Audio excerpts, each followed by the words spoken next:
Pertamina Mandalika International Street Circuit dibangun hanya dalam kurun waktu 13 bulan. Namun keeksotisannya mampu membuat dunia terpana. Kejuaraan bergengsi balap motor dunia World Superbike 2021 pun mampu terselenggara. Tahun ini, giliran pebalap-pebalap motor termasyhur dunia yang akan berlaga. Ya, setelah sekian lama, MotoGP akhirnya kembali ke Indonesia.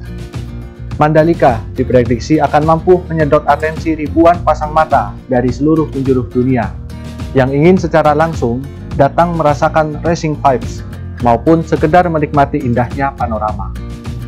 Hasilnya, perekonomian dan pariwisata lokal maupun nasional dipastikan akan bangkit.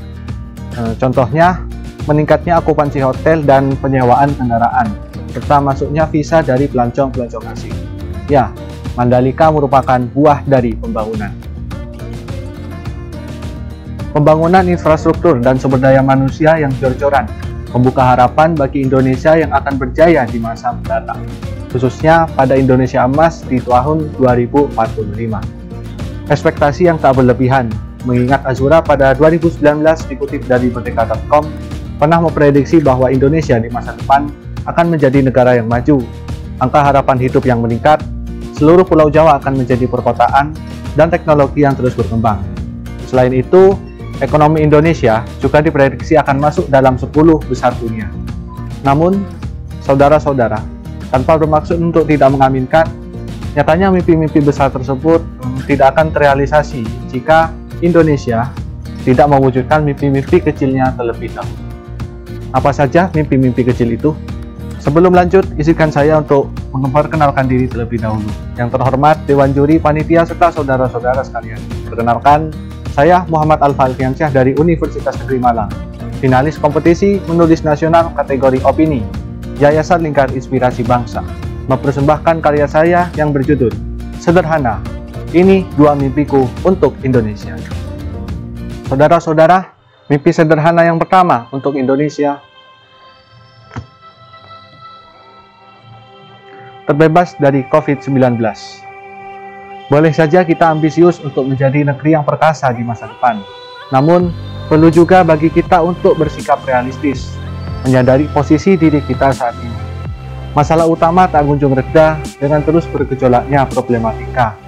Ya, harus diakui memang hampir 2 tahun pandemi ini menyerang, membuat morat-marit kehidupan. Sudah sangat banyak insan bangsa yang berguguran. Ekonomi dan pendidikan juga masih tidak karuan, serta dana pembangunan yang terus-menerus dialihkan. Rasanya mustahil bagi Indonesia menjadi negara yang maju dengan kondisi seperti ini. Oleh karena itu, mimpi sederhana yang pertama adalah kita harus segera terbebas dari pandemi COVID-19 menuju kehidupan yang normal seutuhnya seperti sedia kala, sebagai fondasi untuk kembali menata pembangunan di kehidupan yang baru. Nah, pertanyaannya, mampukah kita? Selanjutnya, mimpi sederhana yang kedua. Indonesia menjadi bangsa yang sadar. Nah, teman-teman, jika kita menemui lampu merah di perempatan jalan, akhirnya kita harus berhenti dan mendahulukan yang lainnya. Terabas sajalah, lampu merahnya juga lama, panas juga. Toh jalur kita udah kosong. Gas lur, kita juga jangan membuang sampah sembarangan. Halah, kalau emang di sana banyak sampah ya berarti itu kan tempat sampah dong. Itu juga banyak yang buang sampah di sungai. Gak apa-apa, udah biasa. Tahu gak sih? Indonesia bisa jadi negara maritim yang kuat loh. Kuat dari mana? Jadi nelayan aja susah dapat ikan. Coba lihat. Mana sih nelayan yang hidupnya sejahtera? Gak ada kan? Udahlah, jangan terlalu berharap sama bangsa sendiri. Menjadi bangsa yang sadar, meliputi sadar akan kekurangan yang harus diperbaiki, dan kelebihan yang harus dimaksimalkan. Kedengarannya memang sepele, namun sulit untuk diterapkan. Penyebabnya, pandangan masyarakat kita yang terbiasa membenarkan sesuatu yang sebenarnya salah, hanya karena menjadi kebiasaan, atau karena telah dilakukan oleh banyak orang. Ya, kali ini memang berkaitan dengan kesadaran dan ketaatan hukum. World Justice Project dalam Rule of Law Index 2020 menyebutkan bahwa peringkat hukum Indonesia hanya menduduki peringkat ke-59 dari 128 negara. dan menjadi salah satu negara yang terendah di Asia Tenggara, di mana salah satu indikator penilaiannya adalah tingkat kesadaran dan penegakan hukum. Contoh dari rendahnya kedisiplinan kita yaitu kebiasaan membuang sampah sembarangan dan tidak tertib dalam berlalu lintas.